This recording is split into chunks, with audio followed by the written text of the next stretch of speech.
This podcast is part of the Big Heads Media Podcast Network. For more great podcasts, head over to bigheadsmedia.com. Previously on TV Tuners Denver. Dear Lord, may the day of my birth perish, and the night that said, a boy is conceived. That day, may it turn to darkness. May God above not care about it. May no light shine on it. May gloom and utter darkness claim it once more. May a cloud settle over it. May blackness overwhelm it. That night, may thick darkness seize it.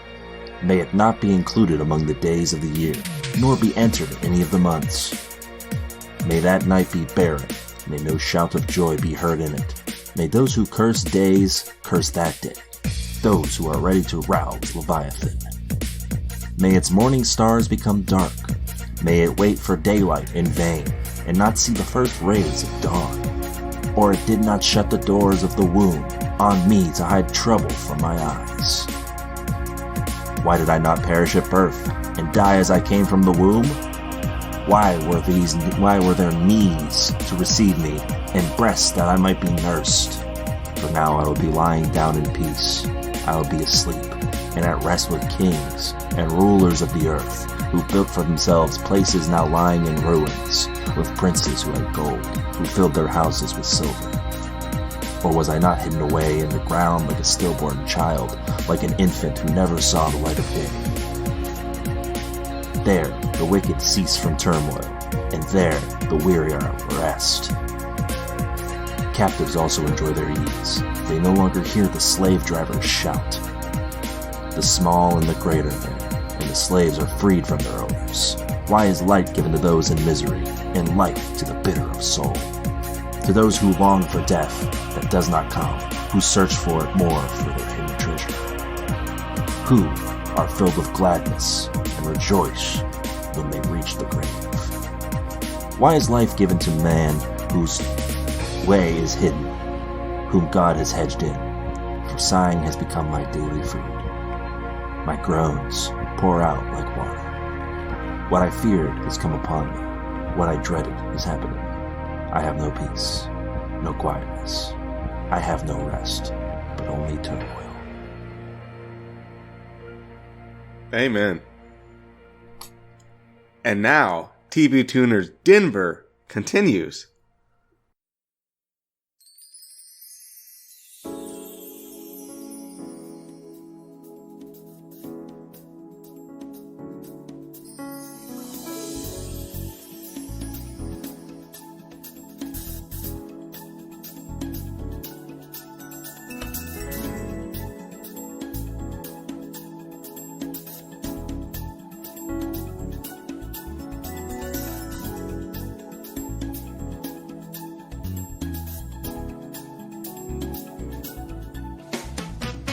Hi there, folks, and welcome to TV Tuners. It's a television podcast for the true fanatics.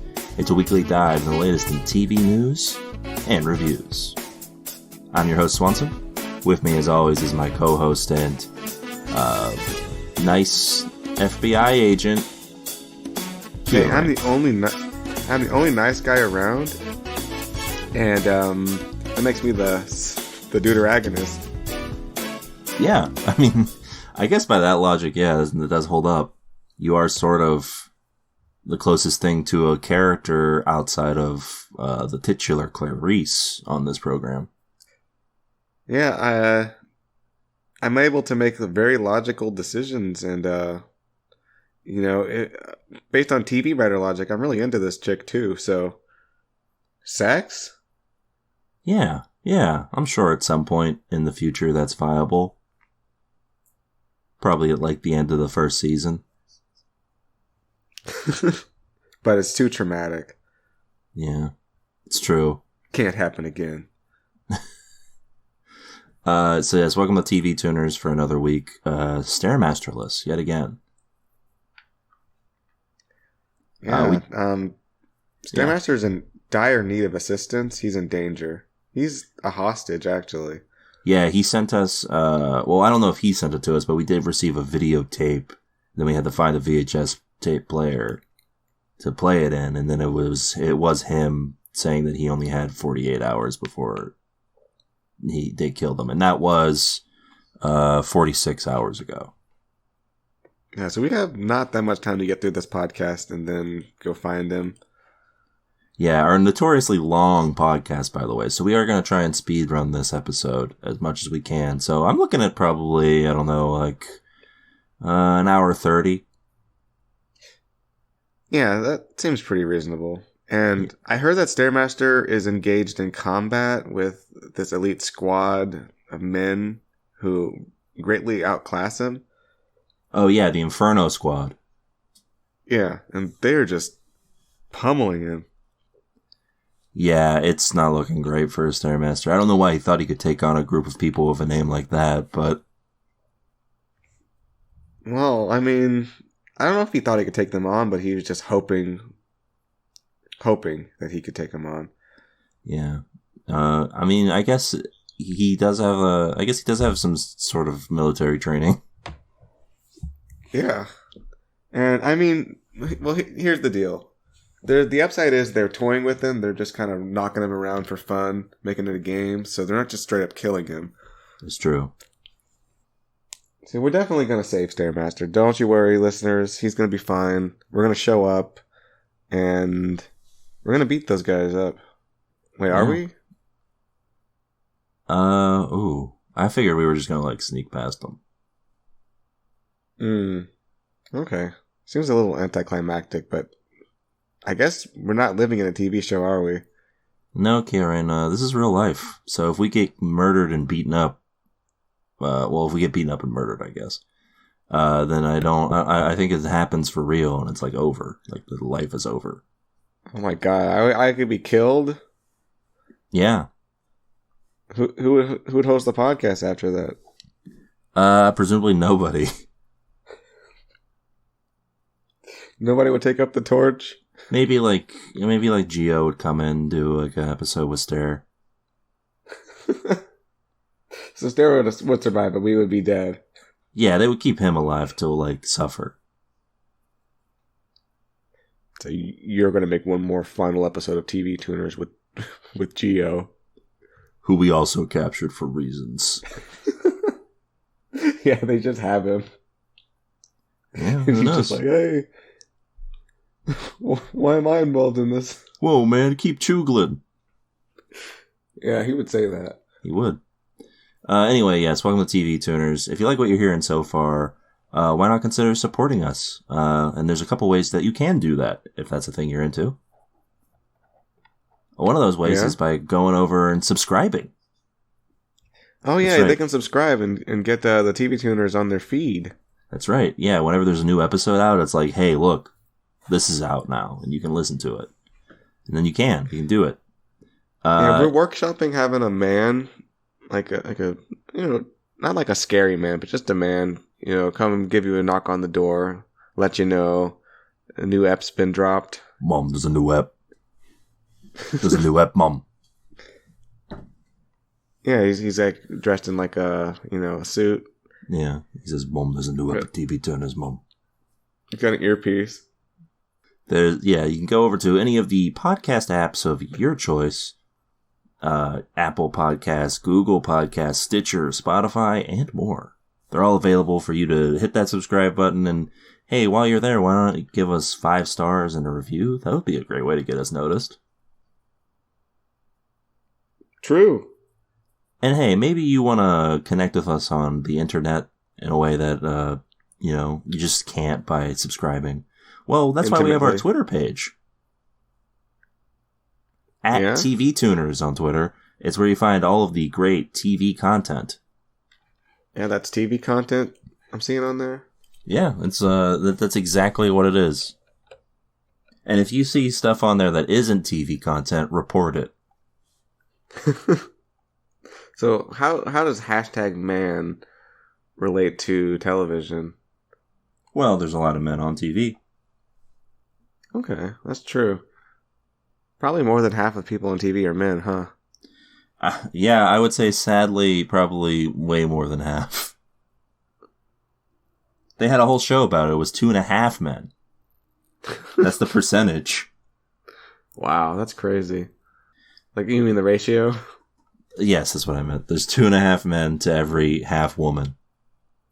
Wow, that's crazy. And that was about the approximate scale of women in that show.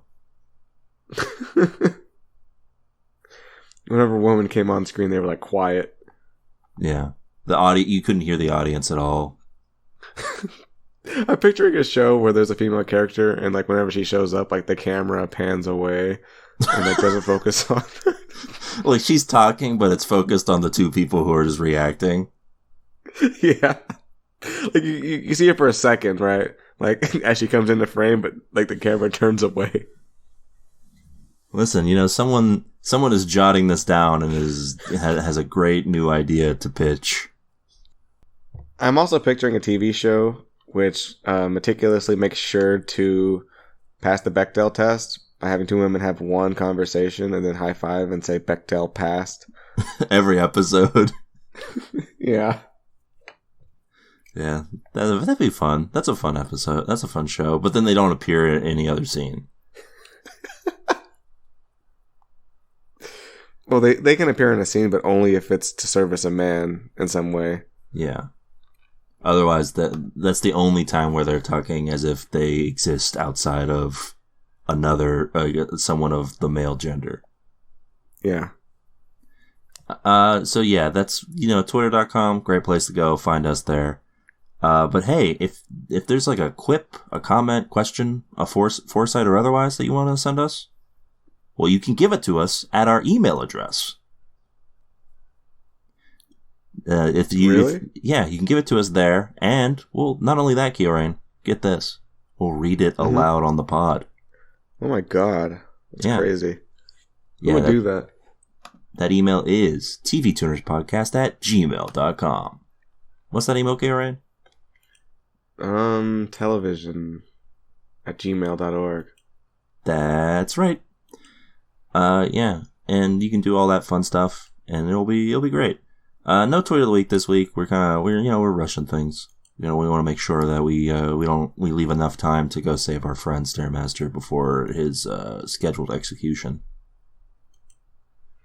Yeah. So with all that out of the way, I guess we should get to the rabble, Kieran. Wait, I've got a 5-star review alert on Apple Podcast. This one is from like forever ago, apparently. It's by Big Puh. Who could that be? Who has the syllable puh in their name? I don't know. It says it's a mystery to me. It's a 5 stars. Give this pod a tune in. The title. Ooh, okay. It says, every week these guys go out and watch the latest and usually awful TV and break down if it's worth seeing. Since listening, I've been able to save myself from wasting time on TV to focus on my passions of building Gunpla and playing the didgeridoo. Wow. Thanks, Big Puh. And in regards to that title, all I'm going to say is stay out of our territory. Now, this makes me a little bit concerned about one thing here, and that is, okay, is our goal to make people watch less television? Was that the idea? I don't know if it's our goal so much as that we're telling you what TV shows are not worth your time. Okay. I mean, the way this was worded makes it sound like he just doesn't watch TV now that we told him that everything's bad. Well, I ran the numbers recently, again, just to make sure that things hadn't drastically changed. We're still batting at like 1/3 of the shows we watch is a tune-in. Yeah. Ooh. And you know what they should call us? The TV snobs. I'm sure someone does somewhere. Like we have a hate listener who's just always listening like, okay, they're watching Clarice this week. They're going to hate it. I know it already. They're going to hate it. Yeah. I feel like the people who think we're snobs are probably the people who listen to like our Harley Quinn episode or our Perry Mason episode. Shows that were, I guess, well liked by some subsects. And I guess in the case of Harley Quinn, it was extremely well liked, and we were just like huge outliers. I don't know. You know, we should do something where when we watch a show, we watch it like completely sequestered so we can't influence each other until the pod, and then maybe we won't always agree so much. Yeah, I mean, we don't always. I don't think we agree as often as. I guess we do. It doesn't fucking matter to me. It's like 90% of the time we agree, and then the 10% of the time is when we were quiet about our opinions when we first started watching it. Very true. My official take on this matter is that I don't care. Official TV tuner's opinion. Don't care. Listen, we're giving you a little like the whole thing is, hey, is this show really worth your time? And I mean, if you want to take stock of our opinion, sure, go do that. But if you really think a show is going to be up your alley, you probably should just watch it. Yeah, if you saw a show and the premise just really spoke to you, you saw the epic trailer, the epic 2-minute trailer, and you were like, wow, I gotta watch this. And then the TV tuners lads, we say it's trash. Just maybe watch it anyway. I don't know. Yeah, like if you are like really stoked to watch Harley Quinn, but then we were like, it stinks. You should not be like, I cannot watch this for the TV tuners lads have said no. This is a tune out.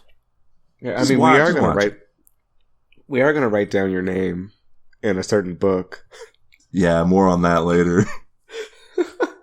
But you'll learn about that book. Don't worry. We're gonna end this episode before you find out the identity of this book, Schrodinger's book. Yeah, we reveal this book. We must conclude its plot line at some point. But yeah, at the end of the day, listen, it's okay to like something just because we don't like it. It's fine. Don't listen to Stairmaster. Anyway, with all of that, let's get to the rabble, huh? Yeah. Wait. What? What's the rabble? Oh, well, Kiorein, the rabble is a segment here on the pod where we give you a little taste of the show we're talking about by looking at what IMDb and Rotten Tomatoes, the two most primary sources on the internet for criticism, have to say about this show. Mm-hmm. And this show, of course, that we're talking about is CBS's Clarice. Yeah, so...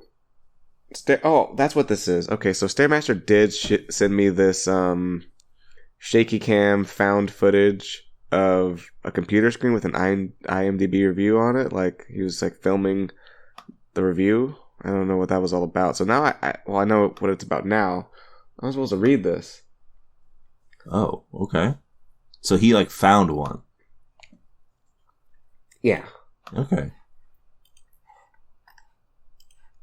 Yeah, I'm not lying about that. Definitely, this is how this happened. I'm involving Stairmaster because he's an integral part of the podcast. Yeah, we love him. All right, so here's the first review. It is unscored, a TV tuner's first for this, but I think you'll get the gist of it here. The title of this is, "Can we bring back Hannibal, please?" And it says, "And by that, I am of course referring to the excellent series featuring Mads Mikkelsen's amazing portrayal of Dr. Hannibal Lecter. That series had a great style, fantastic atmosphere, and stellar directing, editing, and acting. They planned to tell the ultimate Hannibal Lecter story, but only were able to make 3 seasons out of a 7-season plan. So here we have a Clarice Starling series that had been in the works for years, but didn't get the train running till now. So the premiere, meh. Rebecca Breeds makes a very good Clarice, but nothing else is up to her level. The cinematography isn't bad, but the atmosphere is lacking. The characters are none too memorable, and the storyline isn't attention-grabbing enough. I give it about a season at least." Wow, very generous. Yeah, fairly generous. Does that mean 1 season or 2 seasons, though? I don't... Because it already got a season, right? Yeah, I guess, are they saying that they think it'll only last a season, or they're only going to watch it a season? I'm not sure. What you get from the rabble sometimes is not worded the best, but the idea you can kind of get behind. Yeah, this is, I don't see a lie in that one at all. Pretty accurate for me. Now, I've got a review here that definitely doesn't have any lies in it, Swanson. You know why? There's no lies in this one? Okay, first of all, Swanson, this is a 10 out of 10 review. All right, well, that seems pretty honest. And it's titled, An Honest Review. Oh. This is by, hold on, let me look at that. Abraham Lincoln? Yeah, we're going by a pseudonym. Generations of Wine. Oh, no, Swine. Generation of Swine. Yeah, that sounds like him, all right. Okay. Here it is, Swanson. This is the honest review. And trust me, no lies. Yeah, no lies, no tricks. Here. Are you ready for this, Swanson? Sure. You know you are living in dark times when a show like Clarice is a breath of fresh air. But honestly, it is. In any other decade, it would be worthy of cancellation. But in 2021, it's entertaining. In fact, in 2021, it's pure entertainment and one of the most enjoyable shows on television. 2 episodes in, and no op-ed, no political statements. No episode about the headlines. No lectures. 2 episodes in, and it's still a television show that is just about, well, what it says it's about. 2 episodes in, and it seems like all Clarice wants to do is entertain the audience. And honestly, I'll keep watching it. I'll keep enjoying it. It's one of the best. It's one of the few television shows that isn't trying to be MSNBC commentary, and I respect that. I deeply, deeply respect that all it's trying to do is entertain. I deeply respect that. So far, it's not screaming about politics at the top of its lungs. And so long as it stays like that, I'll keep coming back. 2 out of 6 found this helpful.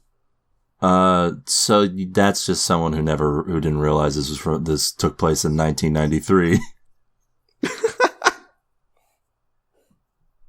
Yeah. I call that review a Grampy alert right there. That was written by someone's granddad. I don't know. I think it's not very hard to find a show that's not overtly political.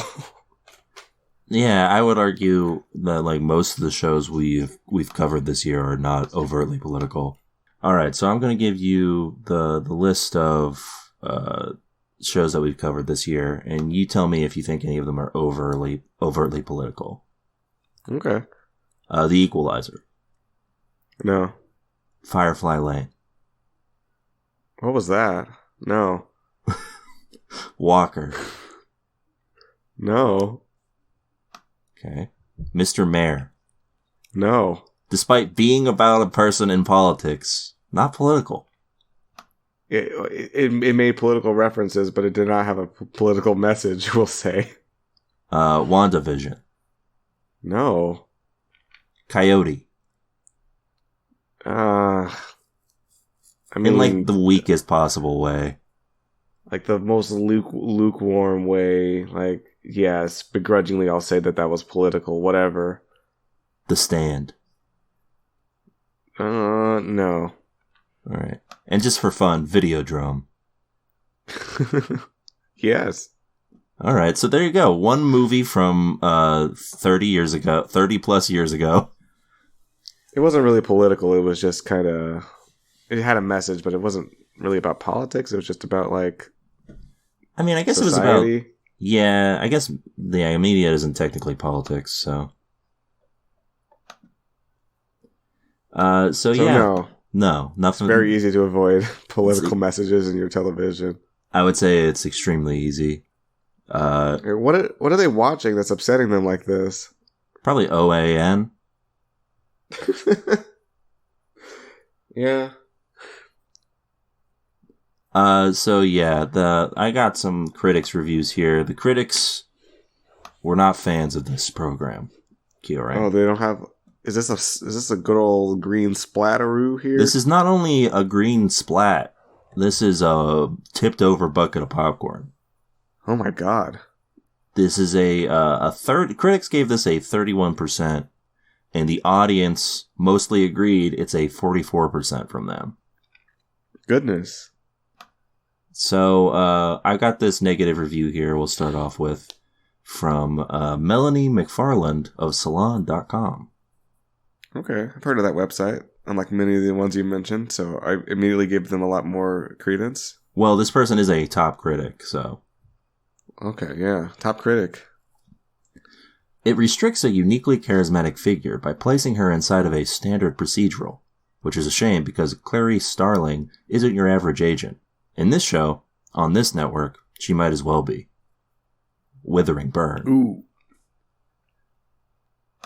Dang, brutal. Yeah, CBS is going to need some ointment to apply to that burn. As soon as they're done, like, counting big stacks of cash, anyway. Yeah. Next, I've got the closest thing I could find to a positive review from Adam Rosenberg of Mashable. I think I've heard of that website too. Yeah, I don't think I've ever visited Mashable, but it does sound like a site that's specifically about potatoes. Just imagine a potato site that does like a few reviews on the side. Like, yeah, like reviews the newest in potato items, I guess. This could be, we could do this, QAnon. There's nothing stopping us. Do you think someone's cornered this market yet? No, and I think there's a lot of people eating potatoes out there who want to know all about that. Yeah. I would say, I'm looking at a photograph of a crinkle cutter with which you can cut fries in crinkle shape. I think we could really get like at least 20 articles out of this. Yeah, at the very least. I can see it now. 10 ways to cut your fries. Did you know this is how you cut fries? Crinkle cutters. No cuts on your fingers. Crinkle cutting explained. Yeah. Crinkle cutting. The future way of cutting potatoes? I love that the current way, one of the current ways we cut potatoes could also be the future way we cut potatoes. Crinkle cuts. Finally in our public schools. Yeah, not enough time spent in our public schools if the crinkle cut fry's been there. Yeah. That's like a staple, right? I feel like exclusively those were the only fries they had at school. Yeah, and they specifically made a crinkle cut so they could be the worst kind, other than wedges. So so that you would never actually want them. Yeah, making us healthier because you didn't eat. French fries aren't that good for you, man. True. So this is from Adam Rosenberg at Mashable.com. Not a potato site. I'm so hungry now. I do see glimmers of hope in the slow start that leave me curious enough to keep watching, but not enough to pull me through the rest of the season if this pace keeps up much longer. So I guess the most tepid of tune-ins from that guy. Well, I guess like it's Rotten Tomatoes, so I guess it's a fresh tomato. I think that's a negative review. Yeah, it sounds like I guess it could be good, but I'm not confident. That's pretty much a tune out, isn't it? Like, that would be something I would say before saying tune out. Like directly saying, I am not going to watch this. Yeah. Once again proving that TV tuners just has Rotten Tomatoes beat at their own game. Yeah. People should be coming to us. We need to make up a TV Tuners webpage that just has like a review score. It says tune in, and then it just has a bucket of popcorn next to it. I feel like the On Cinema guys might be coming after us if we did that. No, it says tune in, and there's a bucket of popcorn if it says tune in, it's a bucket of popcorn upright. If it says tune out, it's a popcorn that's fallen over, like a Rotten Tomatoes. No, you know what we do? If it's a tune in, it's a bucket of popcorn upright. If it's a tune out, it's a splat. Yeah, that's perfect. They can't sue us for that. No, it's totally original content. Anyway, that's it for the rabble. So, I don't really have anything to talk about that I watched this week, so unless you got something big, I think we could skip through that as well. Oh yeah, I only watched anime, and you don't want to hear about that. So let's not talk about what we watched this week. Yeah, sure. We can, you can always save it for next week. It's not like the TV is going to go away. So let's get to the news then, huh? Yeah. All right. Well, we've been talking about CBS a fair bit on this program. Last week we did a CBS show. This week we did a CBS show. And now I've got some CBS news. Oh boy, what are they doing? Something good? Well, in shocking news, CBS, what seems to be one of the phylacteries that keeps CBS alive and well, NCIS, one of their franchises, 3 shows on the air. One of them is coming to an end. Oh, they're finally turning back on the NCIS? Okay. Yeah, not the original series, which has been running for, I think, almost 20 years at this point. And not the spin-off series, NCIS Los Angeles. No, the youngest series in the franchise, NCIS New Orleans, will be the one that is getting cut. NCIS Denver's coming now? So yeah, that is the thing, Kiorein. So you're getting rid of NCIS New Orleans. Sad time for the Big Easy. But they're making way for NCIS Hawaii. Hawaii? Yeah, classic place for naval crimes, which is what NCIS stands for. I mean, I guess there's a lot of ocean there, so why not, right? Yeah, I guess that's true. I've seen episodes of NCIS, Kiorein, and I will say this for the program, the original anyway. I don't know about these spin-offs. For a show that is ostensibly about people who work in the Navy and solve, Navy crimes, they sure do fight a lot of terrorists. Terrorists really like boats. It's true, They really love boats. That's why, 9/11 almost was a boat. They just couldn't quite make it. Why does NCIS have a goth GF on here? It's a great question, Kiorein, and one that's never actually answered. But they do have a goth GF who stays there who is on the show for so long that she just becomes a goth MILF. Oh my god. That's amazing. I need to watch this program. Who also at this point, if she's still on the show, might just be a GILF. Oh, never mind. Everyone is old on that show is what I mean. Everyone been on this show for 40 years at this point. Well, I know the lead character has been on that show for 40 years at this point, and he should be double retired from the Navy. He's 70 years old. Anyway, NCIS Hawaii, as you might guess, takes place in Hawaii and will presumably be about naval crimes.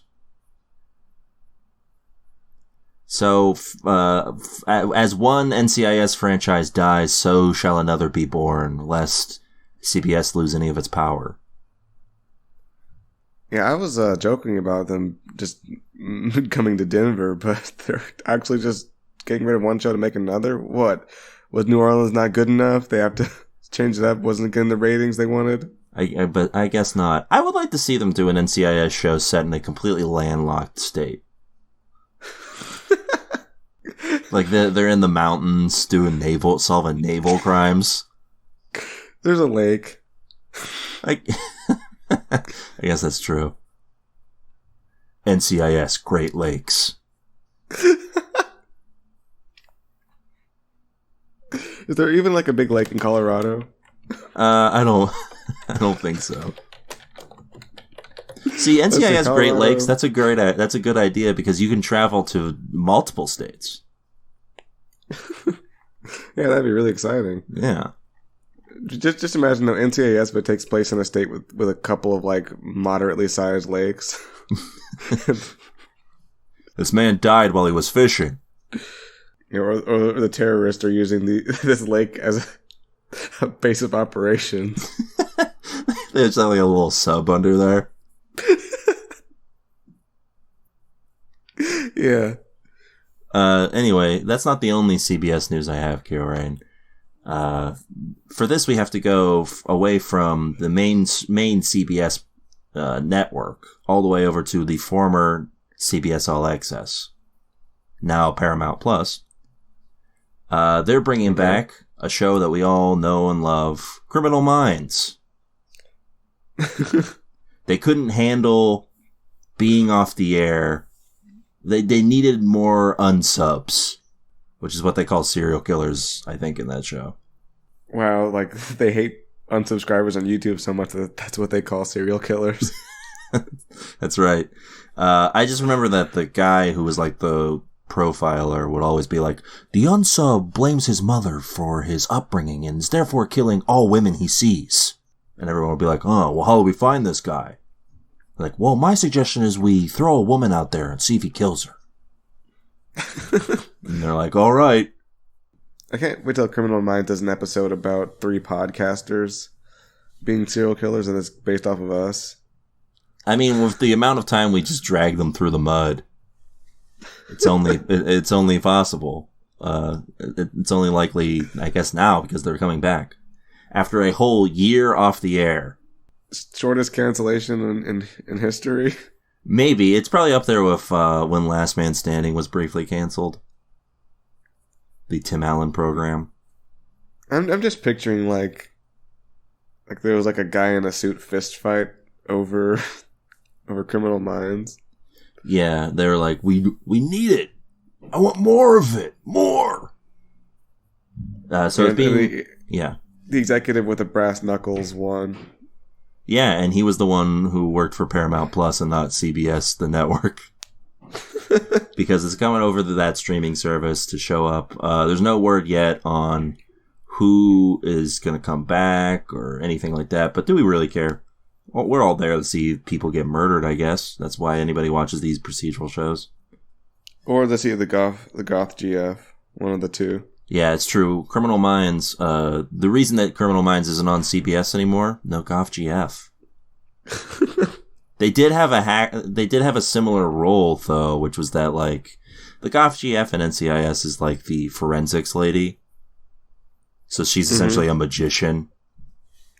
Oh yeah. Who's just like I've analyzed the blood and I found 18 different counts of semen. And they're like, you got that all from blood? And she's like, yes. And I've also tracked down all of their identities. Here they are right here on this big TV screen behind me. Yeah, and they're like, whoa. Anyway, for Criminal Minds, though, it'll be handed over to the Paramount Plus for, I don't know, whatever serial killing adventures will go on. It is weird that the show has been brought back, because last time we talked about it here on the pod, in the news segment, was when the California government was looking into allegations of sexual harassment and illegal behavior from one of their directors of photography. You think that'll slow them down, Swanson? Well, it is CBS, so no.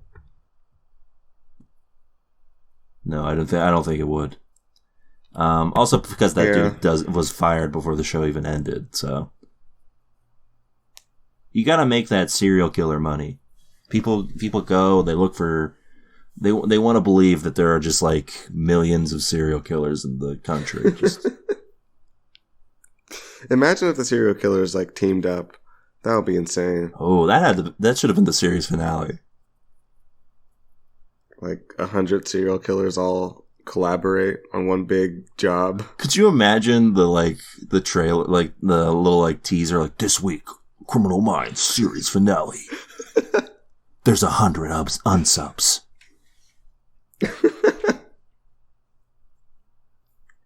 I'm picturing like they use a teaser shot of like a bunch of like silhouettes in a dark room with gleaming red eyes or something.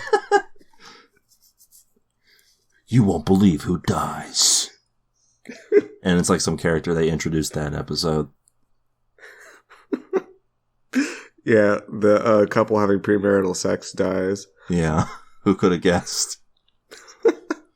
So yeah, Criminal Minds, NCIS, two great shows that taste great together. Yeah, crossover win. Yeah, you know what? That's what needs to happen. I'm surprised they haven't found a serial killer who's doing naval crimes. Yeah, like I can think of a lot of ways to do serial killing with boats. Like, you could like put them on a speedboat just going out in the ocean. Think about that. Yeah. You could put them under the boat. Yeah, you put under the boat, in the boat, on top of the boat, side of the boat. Oh yeah, you like you make them look like they're like a statue on the bow of the boat. What's that called? A figurehead? Yeah. So I got one more news item here for you, Kiorein. South Park is coming back. I mean, it was never away. It's just been, sort of on a hiatus of sorts due to the pandemic. Takes little breaks, doesn't it? Yeah, it's taken like a year-long break, apparently. They're coming back with what they call a vaccination special, which is going to be an hour-long special focusing on, you guessed it, Kiorein, QAnon. Okay. I mean, I guess they're related. Yeah, I guess in a way. It's going to be called South Park with a Q, because it's QAnon. So, let me guess what their take's going to be. Their take's going to be, both sides are stupid, and thinking about politics is dumb and lame. Probably something like that, right? Yeah. I have heard people tell me that South Park has gotten nuanced with their political commentary, but I don't believe that. Yeah, how do you define nuance with respect to South Park? Let's be real here. Yeah. Because, listen, even when South Park was at its, like, height of satire, it was doing shit like Man, Bear, Pig, which was essentially them being like, global warming's not real. And then they had to do an episode where they pretty much were like, yeah, we were wrong about that. Yeah. Like, the entire episode, they have their version of Al Gore going around telling them that this thing exists. And then I think the episode even states that it does exist. Which is, not how satire works, for the record.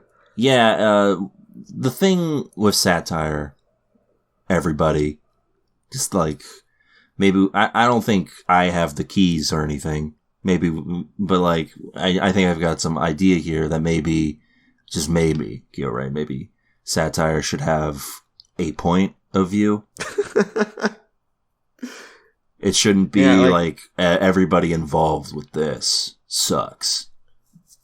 Yeah, just making a mockery of the entire situation is not satire. It's just like kind of pissing into the wind. Yeah, which kind of what South Park does, but it is occasionally funny, I guess. Hopefully. Yeah, from what I remember some fun episodes, I guess. Yeah, I saw one episode of South Park, and there was like a zombie apocalypse going on, and it was like, I guess it was mildly entertaining. Oh, zombie apocalypse. Was it what was I don't know if it was literal zombies, but it was like a parody of zombie. Oh, was this the homeless episode? I hope it wasn't. That sounds really problematic. There was an episode where homeless people were essentially zombies asking for spare change. I hope that wasn't what I watched. I don't remember it at all. It was like 15 years ago or something. Yeah. So South Park has a very strange trajectory where in the first couple seasons it was just playing completely into that late 90s like, this is edgy comedy vibe. And then at a certain point, the creators were like, I guess we can do satire. And then they spent the next 15 years doing that. Yeah. I have a funny story about, it's not really a story about South Park, but a funny anecdote about South Park. Growing up, my dad let me watch like pretty much whatever, but he did not want me to watch South Park. It was just too edgy. And then that made you want to watch it more, or you were just like, yeah, sure. No, I never watched it. I was like, that's fine. I didn't really want to watch this anyway. Huh. Yeah, I guess that makes sense. I was more interested in Goku punching people and jumping around than like these very crudely animated figures being dismembered. Yeah. South Park is on, I think, like season... It's on NCIS seasons at this point. It's like season 25 or something like that. So it has reached, at this level, Simpsons territory, where it is no longer good. where you are so aware of what the people involved think and are going to do that you aren't like there's nothing there for you anymore. Some people still get some value out of it, I suppose, because it hasn't churned out quite as much content as The Simpsons ever did.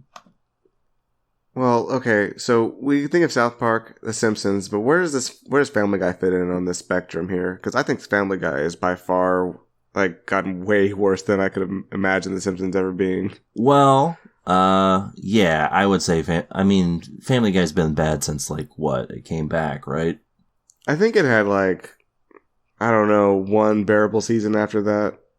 Yeah, based on my 15-year-old standards or something like that. I was about that old, maybe even younger than that when I watched that. But I think I can sum it up the best way here, which is that The Simpsons was a show that was clearly focused on its characters and its gags, and that's for a long time that really worked because the writers really cared about those characters and really cared about those gags, and occasionally had something really funny and poignant to say. Yeah, and yeah, they really respected the characters in a way. Like a lot of the stuff that doesn't land in The Simpsons is when they just make a joke out of just demeaning a character for no reason. Yeah. And that only increased when the show got older. Yeah. To the point now where we have like Lisa Simpson talking about how it should be okay for Apu to be on screen. Looking at the camera saying so. Yeah. Whereas like a thing like Family Guy, I think South Park is kind of like this as well, but South Park at least treats its characters like characters for the most part. Like Family Guy's, everybody there is a joke character, like is there to tell a joke. They're all, it's like the Friends of animated shows. Everyone's there to tell a joke and their characters are like secondary. Yeah, everyone's there to make a joke, and like they think that it's just funny to try to upset the audience too. Yes. Which I guess you could accuse South Park of as well, but usually they're trying to do it because they have some sort of weird thing they're getting at. Sometimes I guess they think it's funny, or sometimes it lands and sometimes it doesn't. Yeah, so some kind of often poorly devised political message. Yeah. But as for like QAnon and stuff, I just really don't know how you're going to tackle that and make it funny for me to care about. I could see it. I could see just some guy like shouting in the South Park style about how what's QAnon about? Like Trump is gonna do something or other. Trump knows that Trump knows that there's pedophiles and he's gonna do something about it. Are there still people who are doing the QAnon thing? Is that still a thing? I think they've pivoted to something else now. Maybe just like straight up Nazis. Because honestly, how long can that keep going at this point? Yeah, I'm sure. Aren't they a little bit late on the scene here? I'm sure they're going to come up. I think the last time I heard anything related to Q was them being like, "Listen, Trump's working behind the scenes, and listen, he's still president. Folks. Yeah, he's still president. Biden's there in office, but Trump's the real guy behind the scenes. Because if he had revealed himself, things would have gotten too hectic for him to get his plan done." Like it feels like something that is beyond satire, to the point that even like a show that manages to satire anything for good or for ill in South Park couldn't manage it. Yeah, I can imagine that South Park was just waiting to see if the Q thing was real before they joked about it. Yeah. They just weren't sure. But now that definitely didn't happen, they're gonna make fun of it. Yeah, I think the thing that makes South Park ring false to me in the sense that I don't like it, I think it applies to Family Guy too, is that The Simpsons nowadays is like dull and bland, but it still has like an air of optimism to it. There is nothing more cynical than South Park and Family Guy. Especially Family Guy, I think. Yeah. Family Guy just sometimes makes a joke of just being abusive, which is just kind of puts me in sort of a state of awe, right? Yeah, and from what I can recall, it's been years since I watched South Park, but they really do love Cartman on that show. And they have so many episodes where they just let him get away with horrible shit. He's like literal demon spawn. Yeah, and he's essentially their Peter Griffin, where he'll just do horrible shit and the show will be like, cool. Like that, it's okay because it's funny, but it's not funny. Yeah. Anyway, my closing statement is that the worst thing that South Park ever did was the shit sandwich giant douche thing. I don't want to know about that. That sounds really bad. They had what was essentially a political party subtext where there were candidates running for mascot, and it was shit sandwich and then giant douche. Because both parties are bad, you see. Yeah, I love it when people put a message saying, like, don't get involved in politics because it's all stupid. Yeah, it's great. It's the type of thing you can do only when you are rich. Yeah, rich and also not in any kind of marginalized group in any way. That's right. When you're two rich white dudes, you can just sort of make that message loud and clear. And when you say both sides are bad, Swanson, that means you're trustworthy. Trust. Yeah, it means you should trust in their plan. Yeah, indictments are coming. From South Park. Maybe that'll be the big reveal. Yeah, imagine the episode of South Park drops and like they put all the evidence in the episode. They're like, they've tracked it all down. I think it would break the world. It would break me for sure.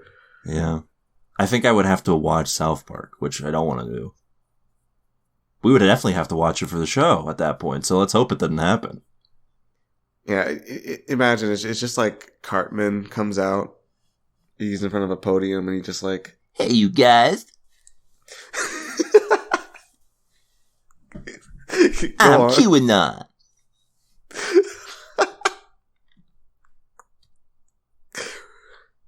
And what do you have for us, Cartman? Everyone in Hollywood is a pedophile. Oh, you got any evidence to back that up? No. Oh, so can we just disregard you? Lick my balls. That would probably be the whole episode, right? Except people would believe him. Yeah. And that would be their satire somehow. Like, I don't even know. I think that would be the only way you could satire QAnon at this point is you got to start playing 3D chess. You got to like trick them into thinking that you're a Q. Oh, that would be fun. All right, I think, yeah, sorry, Swanson. I dragged that on a little bit too long. Stairmaster's in dire need here. You're talking about South Park still. Yeah, listen, I'm enough of this wretched show. And we can't even do Tweet of the Week this week because Stairmaster has the tweet, and he's currently, like, clutching onto it, like, for dear life as he's being pummeled. Just trying to protect that tweet, so yeah. I guess we'll see it next week, huh? He's getting pummeled in a way that feels like when Homer Simpson was at that U2 concert. Oh, no. So, it's looking real dire. All right, so let's not waste any more time then, Kiorein. Let's get right to our main event. We watched the show, and now we're going to talk about it. Yeah, what did we watch? I already forgot. We watched Clarice. Set a year after the events of the Silence of the Lambs, Clarice serves as a deep dive into the untold personal story of Clarice Starling as she returns to the field to pursue serial murderers and sexual predators while navigating the high-stakes political world of Washington, D.C. Kiorein, did Clarice make you put the lotion in the basket, or did it make you die? I don't know. Yeah, this was something, wasn't it? Yeah, it was a show, and it existed, and it was, I'm just gonna flat out say it, Kieran, it was bad. It was a bad show. It's no good. Yeah, I can't argue that, Swanson. I have a working title for this show that I think would have been better than Clarice. Okay. Remember Silence of the Lambs? I've got one too. Reminders of something better than this. Yeah, it's just every other scene is a cut to Buffalo Bill and his entire thing from Silence of the Lambs. Just even if he's not there and they're not cutting to him and that the movie essentially, they have people bring it up constantly. They're like, "Oh, yeah, that guy, he was no good. He was a real murderer." Not only bringing it up, but also just explaining it to us because we may not have understood exactly what was going on. Very true. Yeah. So we open up here with a good old psychology scene. Just like everyone's favorite show based off of these characters, Hannibal. A word you'll never hear uttered on this show. Except for some reason, they don't keep... See, the way, I guess, Hannibal made the dialogue there with the psychoanalytics sound realistic was because, these were psychiatrists talking to each other, actively throughout the show. Yeah. Rather than just, one scene and then the rest of it's just other people making the same kind of statements about people. Very true. Most of the time, when they're not having psychology sessions, they are not talking to one another like they are psychoanalyzing each other. Yeah. The other thing is that when they did have those sessions, it was like a game of cat and mouse was going on. There's none of that because here. One of them was a horrible killer. Yeah. Exactly. And none of that is going on in this opening scene. Instead, what it is this psychologist, I guess, is trying to make sure that Clarice is fit to return to the field. And I guess the best way he figures out to do this is to take a magazine that she's on the cover of and just set it down on the table before she arrives. To be like, "You're real famous." Just a very strange scene, and it was not strange as in unsettling, but just strange as in I didn't understand it.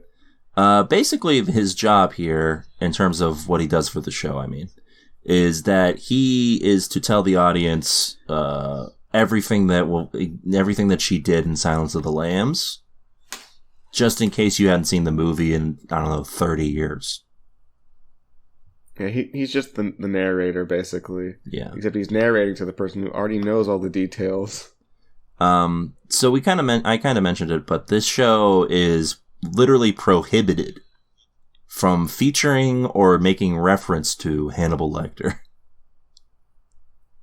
So to make up for that, they just mentioned Buffalo Bill twice as often. That's right. Because, they take out... I feel like this original script maybe did have some Hannibal references, and they took those out and just added in more Buffalo Bill. They were like, "Ooh, can't talk about him."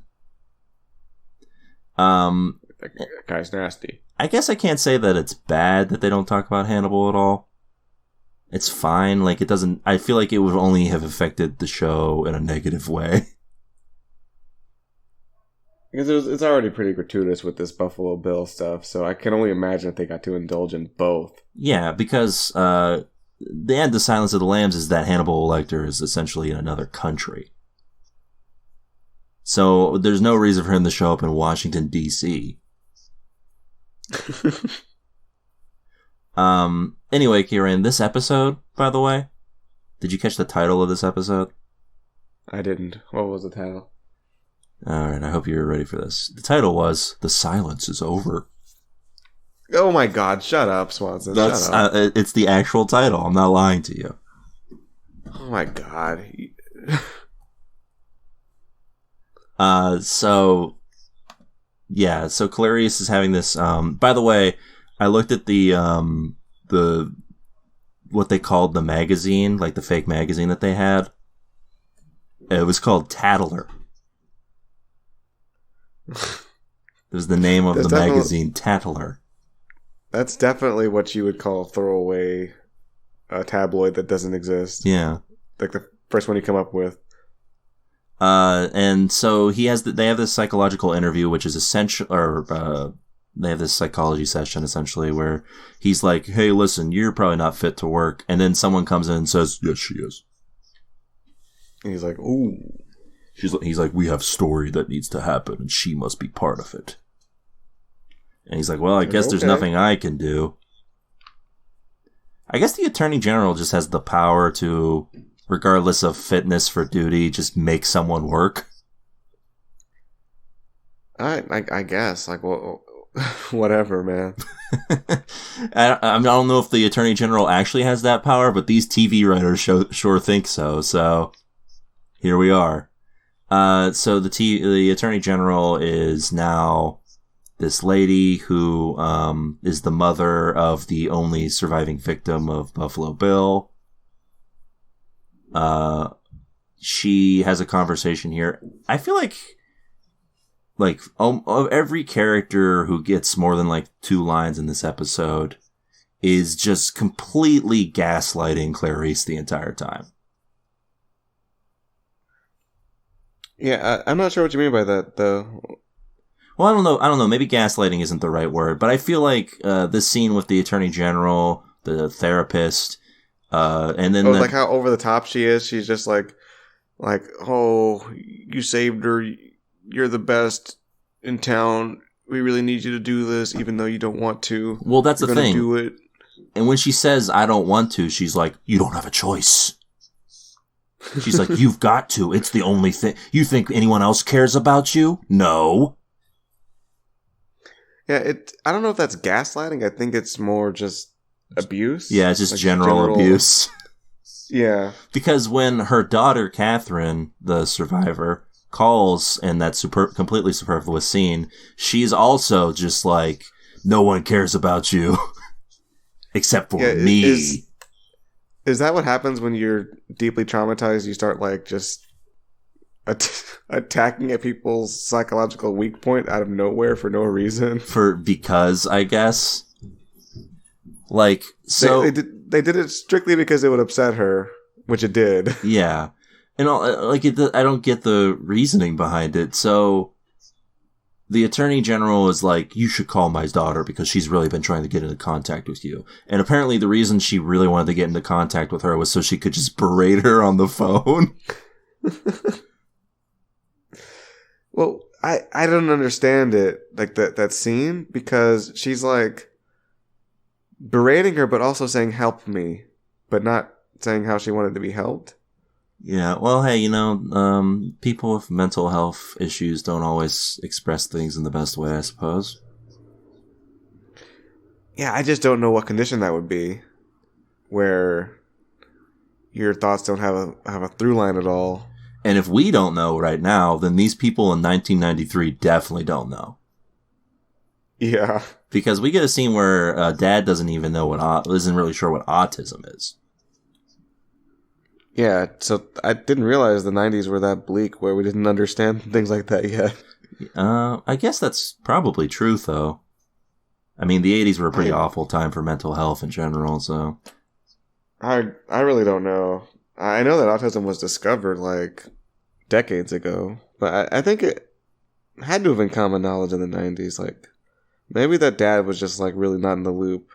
But who knows? The 90s are a mystery. History is not being recorded anymore, as we all know. It's true.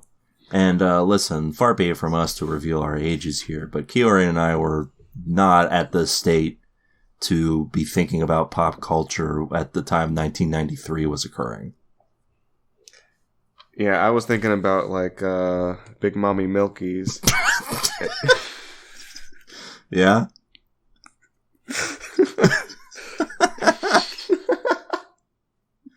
Very true. And you know, some things haven't changed.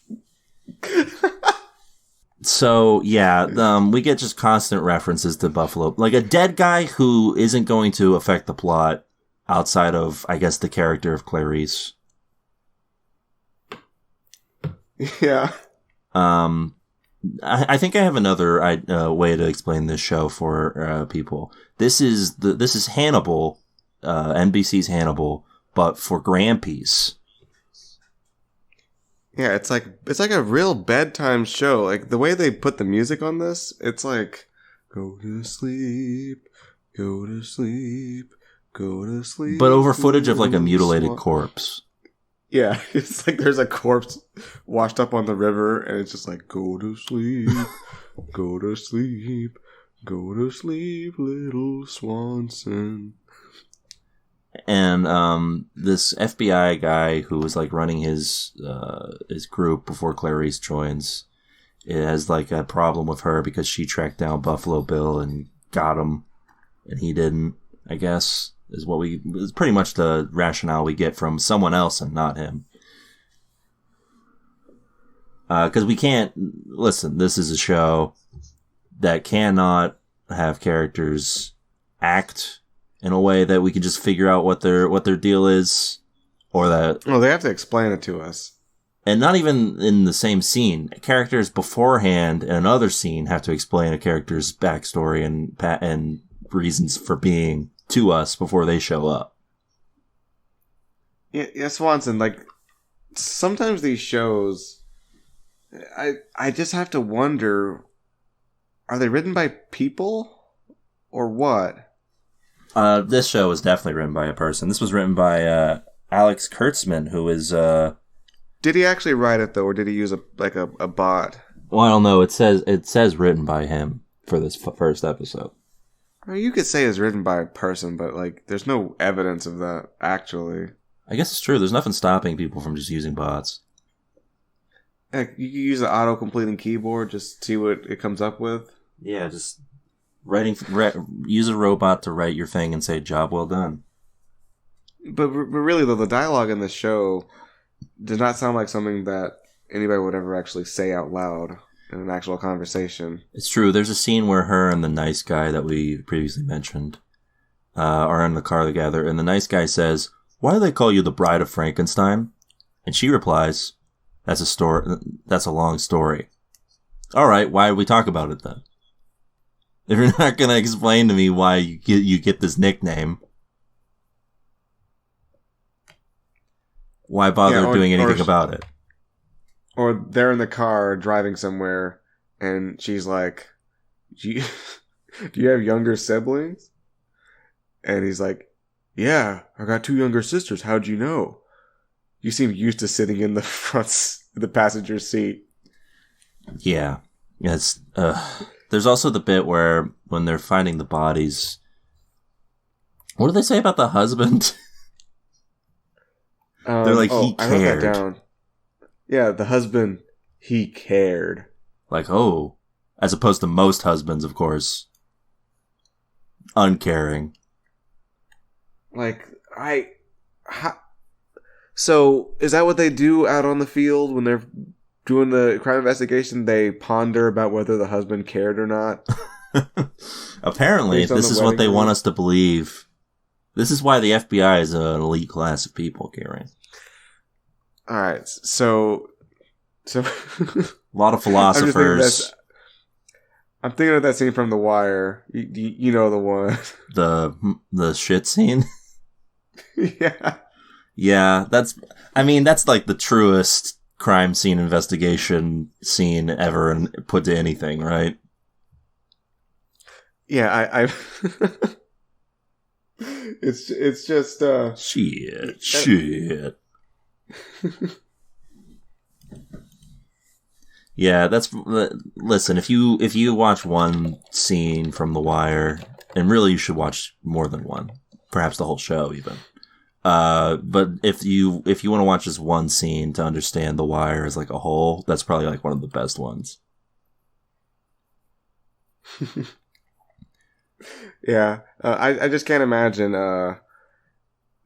people looking at the corpses, figuring out the crime, are doing anything but just uttering expletives the whole time.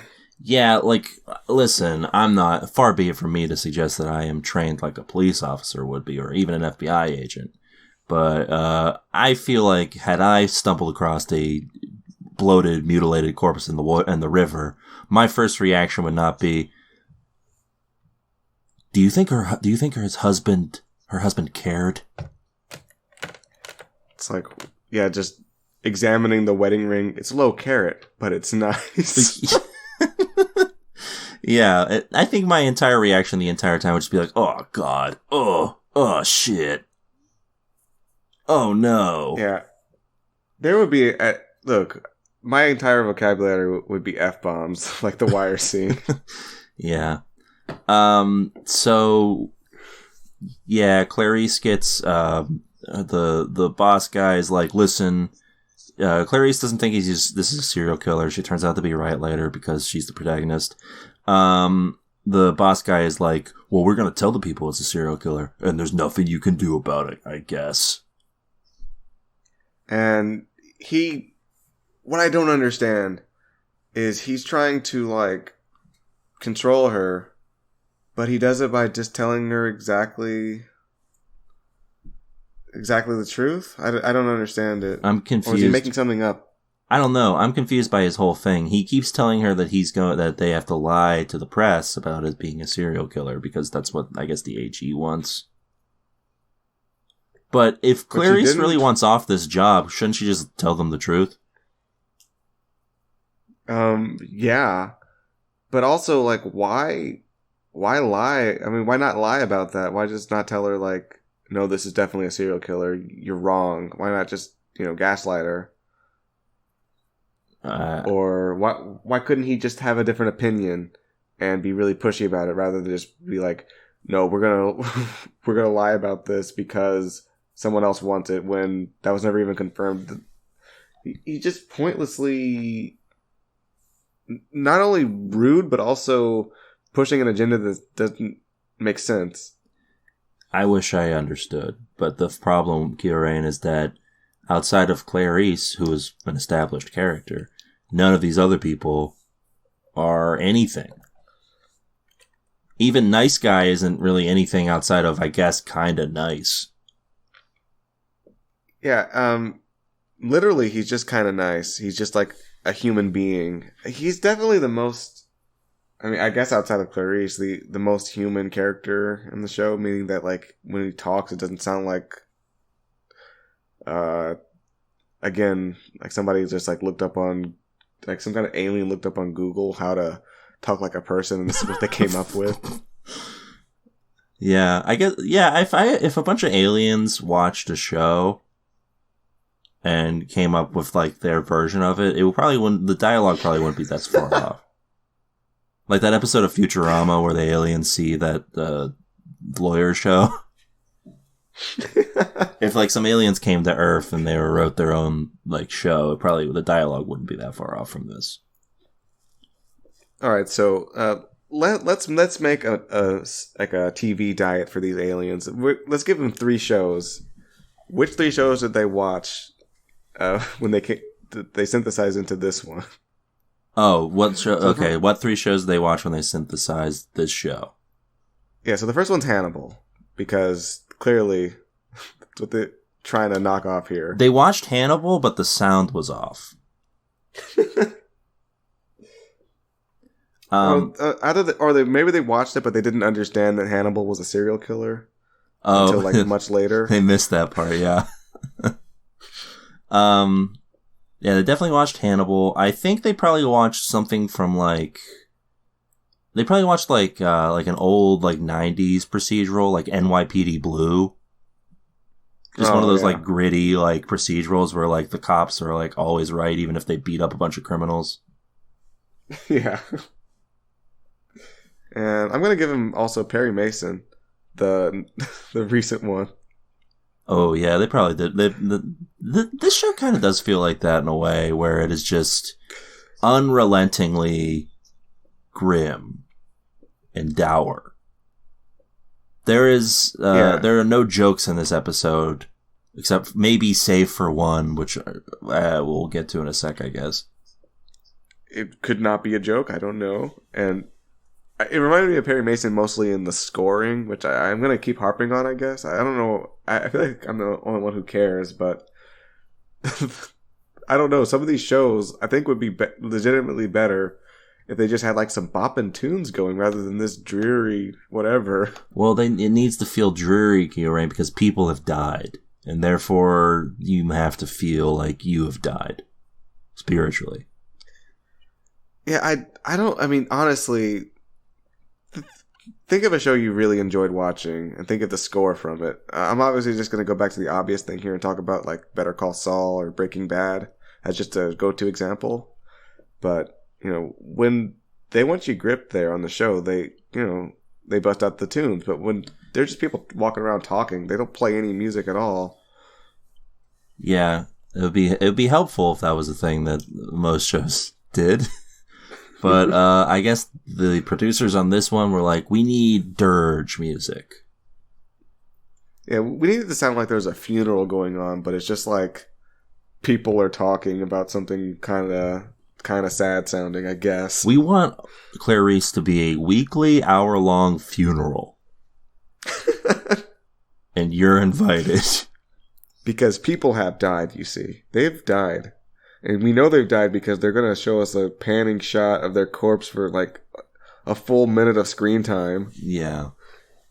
So, we get to what I think is the best part of this episode, which is the crack den. Yeah, look.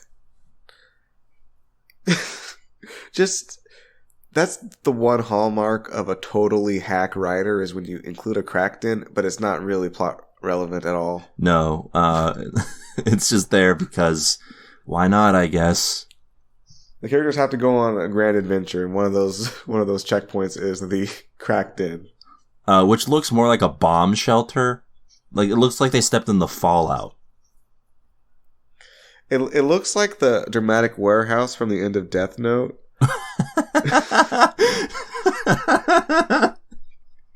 Yeah, you're not wrong. And that scene where the lady stabs herself with the pen did sort of evoke that. Yeah. So yeah, they go and they chase down this lady. Why are they even chasing her down? To tell her mom's dead? Yeah, they need the information, and she bolted as soon as she saw like two cops skulking around there. Yeah, which I guess fair. Well, hey, listen, if you're in a crack den and you're able to bolt, you might as well. Yeah, I got a jet. So they're like, hey, whatever, we're just telling you your mom's dead, bitch. They're like, yeah, you suck, junkie. Your mom's dead. Where's your kid? Like we don't even see any more of this lady. They just like ruin this lady's life more than it already was ruined by just being a part of the crack epidemic. And then they're just like, yeah, whatever. They probably just left her there handcuffed. Yeah, you know what I love to see in shows is shows that show societal blight and do not concern themselves with it at all. No, it's just listen, this is just part of... We live in a society, Kiorein. It's just like ambience or scenery. Yeah. No, this is just how we live. Let's just quickly take a brief tour through human suffering just for a minor plot point. Why not? Listen, this is the world we live in, Kiorein, and these are the hands we're given. So yeah, they Oh yeah, there's also this whole bit where Clarice has this friend that she's staying with who is they realized they needed like a person of color in the cast. So they cast her. They're like, what if Clarice had a black friend? And she does nothing of importance. They can have apartment convos. Yes. And I guess her friend works in like law or something, maybe. I'm confused at what her whole deal is. But she helps them. She's the lady who helps them like find this person, isn't she? I don't know. She's the lady with the book. Right? Is she? I thought so, but I don't know anymore. Yeah, she didn't make enough of an impression before the book. They should have started with the book. That would have been interesting because Clarice is looking for some info and she gives it to her and she says, "When you find their names, let me know. I'll put them down in the book." And then she closes the book, which it's a leather bound book that has written on it, "People I'm sending to hell." So is that a joke? Or is this a lady who is like an actual like sociopath? Or I guess just delusional. I don't know. It's just I can't tell with this show. It can't be a joke because it actually happened. I feel like it has like the slight cadence of a joke. Like she's joking about what though? Because it would be her joke for herself. I guess it's true because Clarice does not know what the fuck she's even talking about. Or if she does, she didn't laugh. Yeah. Yeah, like, because if you want to clarify to the audience that this is a joke, what you do is you have, like, Clarice smirk. Or go, heh. Yeah. As you see her, like, closing the book. But she doesn't. She's just, like, they just hang up, and she closes the book, and it says, "People I'm sending to hell." So, I don't know. Maybe it's supposed to be, like, unsettling for us. Maybe we're supposed to be like, what does that mean? Like, it's a clue. Like, they're dropping clues like they think they're part of, like, they think they're WandaVision. That they can just drop clues in an episode and be like, what could that mean? I don't know, man. It could mean anything. And it turns out it's Mephisto or something. That would actually be a good reveal for Clarice, it turns out the devil's behind it all. That would be too entertaining, though. Yeah. And the devil does vaguely sound like Hannibal Lecter, but they, of course, don't mention it. He mentions like he likes to eat exotic meats. Yeah. Yeah, and like it doesn't even sound like the Hannibal Lecter from Silence of the Lambs. It just sounds like the Hannibal Lecter from Hannibal. It's just Mads Mikkelsen. And no one comments on it. He's just like, "That's right, it's me, the devil." I'm really bad. Have you ever considered eating flesh? I'm no longer mentally ill. And then, like, they just sit down and have, like, a psychologist, like, he just psychoanalyzes her. Yeah, psychoanalyzes her and then also, like, manages to fit in some things to make her go more insane. Yeah. Draw me a clock. Oh, you have brain problems. We should not report those. So yeah, she and Nice Guy eventually track down the serial killer, quote unquote. It turns out to be some hired gun. There's a big conspiracy. Uh-oh. And she tells her boss that there's like a conspiracy going on, like this is not a serial killer. Obviously, like you can just talk to the dude. Because he's not dead. Like, she shoots him and he's not. The guy's clearly still, like, I guess, alive. Or if at worst, he's in, like, critical condition, I guess. They don't really confirm his fate, but it's pretty clear he was alive, right? Yeah. He was like, "Give me a deal. I want a plea deal." Those are great last words, too. If he's asking for a deal, that means that he's ready to talk. Yeah. So, like, not real. like, even if he is a serial killer, that normally isn't how they operate. They don't normally get captured and then say, deal. Deal, please. I have info. Deal. Yeah, he's just like, no, I'm really obstinate. I don't like you. I don't like you. Who are you? I don't want you here. Get out of here. Come back here. I don't like you. Deal. And then, yeah, so she tells her boss this, and he's like, what? That's not the truth. That doesn't matter. Yeah. I mean, her boss was saying all that stuff, like, I don't like you. What are you saying? I don't like that. Go away. Oh. Come back here. Yeah, pretty much. And he's like, no, you gotta go talk to the press. And you tell the press it's a serial killer anyway. Yeah, because why not? Let's mislead the media about this. Even though you're working under me, being wrong about this it doesn't make any sense, Swanson. Let's just get down to brass tacks here. It doesn't make any sense. No, it doesn't make any sense at all, because it only makes him look bad, right? Yeah. So yeah, that's the end of it. She's like, she talks to the press, and I guess she's like confident talking to the press, and that's supposed to mean something. And he like looks, he's like, ooh. And that's the end of this. Thank God. Final thoughts on this one, Kiorein?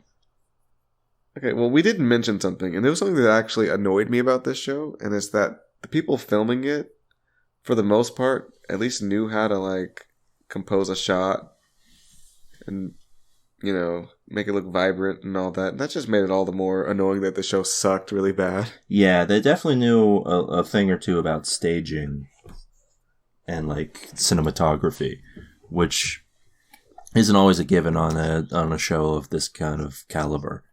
Yeah, usually we get nothing to look at. I mean, occasionally we'll get something like Ratched, which is, you know, gorgeous to look at, but stupid. Yes. And this is kind of like that. Yeah, in a way, this is sort of the base or the network TV version of Ratched. Yeah, although Ratched was definitely more visually interesting than this. Yeah, 100%. This is just like kind of drab, but at least sometimes there's like something fun on screen. Once in a while. Yeah, very rarely. And sometimes the fun thing they think is fun is just a corpse on camera for too long. Yeah. Happens all too often. Sometimes the fun thing you think it is just a corpse. Yeah, something about these shows, again, it kind of reminds me of Perry Mason, which managed to show us a dead baby and be like really boring. Yeah, it's yeah, it's kind of like that. My final take on this is that it was bad. There's no redeemable parts to this.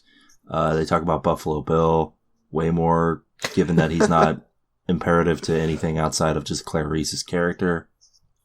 Yeah, just basically just being a figure of trauma, which could have been literally anything. Yeah. Like, did we need to see Buffalo Bill choking on his own blood? Like, yeah, I watched the movie, guys. I know what happened in it. You don't need to remind me. We needed the same, like, scene, or the same, not scene, but same shot of him sewing human flesh, like, how many times? Yeah, and what's this? Oh, it's set to it's set to wild horses, just like in the movie. Oh, remember the movie? I remember. Hey, remember Silence of the Lambs? How about that? Yeah. So listen, it was a good movie, and you know what? It takes place after that one. So I will mention this. I was saving it for last, Kiorein. This year is the 30th anniversary of Silence of the Lambs, so I can't think of a worse way to celebrate than by watching this pile of garbage. I can imagine a Buffalo Bill prequel series that's worse than this. Yeah, that would have to be like 100 times worse, right? There's no way they thread the needle on that one. Buffalo Bill is already a problematic villain. And so this character, there's no way that gets any better if you make a series about it. But no, this is a tune out on Clarice. Oh yeah, that's an easy tune out. Like, honestly, Swanson, how could you do this? How could I do this? Yeah. I mean, I didn't pick this show. You made the show. I did? Yeah, that name you mentioned before was your pseudonym. Oh no. I don't like that. I mean, I would like the money, I guess, but I wouldn't like anything else involved. Well, you have the money. Oh. All right, well. It's all invested into Dogecoin. Ah, no. Wait, is Dogecoin doing well right now or poor? I don't know how you can define how good it's doing. I think it dropped some. Oh, dang it. It would not shock me if it just spiked like crazy one of these days. Like, people are just really dumb, Swanson. That's what I'm waiting for it to spike like crazy. Yeah, you're gonna have like billions of dollars, Swanson. Yeah, billions of Dogecoin. Wait, what's the market cap for that coin? Let me see. Let's see, what's the market cap for it? People have put $7.26 billion into that coin, apparently. Yeah, so there you go. Think about that. Think about that, and then don't think about Clarice ever. Okay, I won't. And hey... Yeah, tune out, folks. Yeah, tune out. With all of that out of the way, I guess it's time for us to go rescue our friend Stairmaster. Oh, yeah, I forgot about that. Yeah. Wait, do you want to stop for Frosty Shakes first? I mean, yeah, we probably need to shake up before we can, go and get them. I mean, it's probably going to be... I guess we're going to sneak. So we're going to need to be like a really good mood for that, I think. So let's make it shakes. What else do you want with the shakes? I'm going to need a burger. Yeah, a burger is going to be good. Crinkle cut French fries. Of course, yeah. Gotta have those to dip in the shake. Yeah, and next week we're going to talk about curly fries and why are they always seasoned that way? Oh, yeah, you can check that out on Mashable.com. Yeah, listen, before we go, I would be remiss if I didn't remind you, of course, that we have bonus episodes that you can request over at buymeacoffee.com/tvtuners. It's real simple. Okay. All you do is you go over there, you donate a coffee, and you can request a single thing for us to talk about, a movie or a TV show or really anything of your choosing. Anything you think will be a fun little thing for us to talk about. Right now, we're currently doing a mini-series podcast, The Origin, based off of the Gundam The Origin OVA series. And episode 3 is going to come out on that any day now, I'm sure. Yeah, we're all waiting on it. None of us more than the person who donated all that money for us to do it. And that's about it for this week's episode of the show. Until next week, keep watching. Bye. It's over. Hey folks, time for the TV Tuners Denver Fact of the Week. Did you know that Stairmaster has invented a new type of coffee